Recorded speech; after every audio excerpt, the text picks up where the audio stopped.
kanalga aziz obunachilar, o'tgan safar To'risoqqa kartoshka ekdik. Kartoshka nima sababdan ekkanimizga barchamizga ma'lum. Yana bir qaytarib o'tamiz. O'zbekiston chetdan 1 yil mobaynida qariyb 60 million dollarlik kartoshka import qilar ekan. Biz shuni O'zbekistonda rivojlantirish uchun qoplarga kartoshkani ekishni boshladik.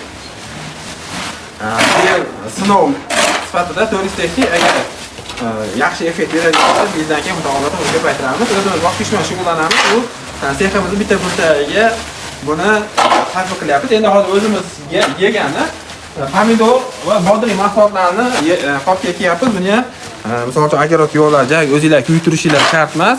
Shunaqa qopga ozgina kerakli turpa solib aralashtirib, qopga shunaqa pomidor bodringlarni o'zingizlar ekib, borganda domlarni ham kultivarlarga ekib, ya'ni qiziqishli parvarish qilsanglar bo'laveradi. Pomidorimizning naviga keladigan bo'lsa, pomidorimizning navi yozilishi Ronner, aytilishi Ronner bo'lsa kerak, inglizchada uncha xabarim yo'q. Shunaqa O'zbekistonga mevalarni nomi polvon yoki chempionlar deb qo'yishar ekan. Shularni ekilsa bu daraxtga osilib ekilib chiqadi misol. Buni osib qo'yamiz ipga, balandga o'sib, Tbilisini pomidor deb qo'yadi. O'shanga hisobda ekan. Do'stlar, bodring ko'chatimizga kelsak, Suparino ekan. Uzun narli Tbilisini post yubka bodring bo'ladi. Bu ham Tbilisini tevaga qarab o'sadi. Buni ham daraxtga ip tortib baylash kerak bo'ladi. Buni ham o'zimiz uchun yegani, o'zimizni bolalar, shu yerda ishlayotgan bolalar yegani ekib qo'yapmiz.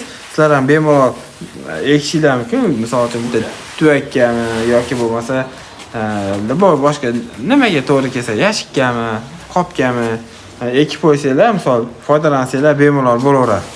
Xo'p, do'stlar, mana ekish jarayoni plyonkasini olib, sekin chiqarib ekib qo'yilaveradi.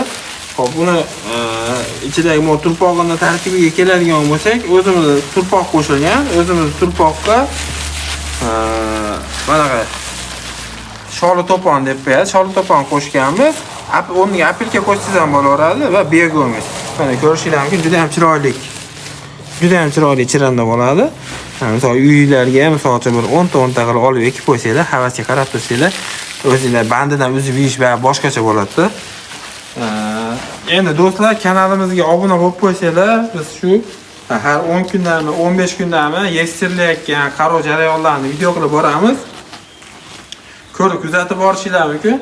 Bizni qo'llab-quvvatlash uchun bittadan like deb yozib, izohlarda o'z fikringizni qoldiringlar.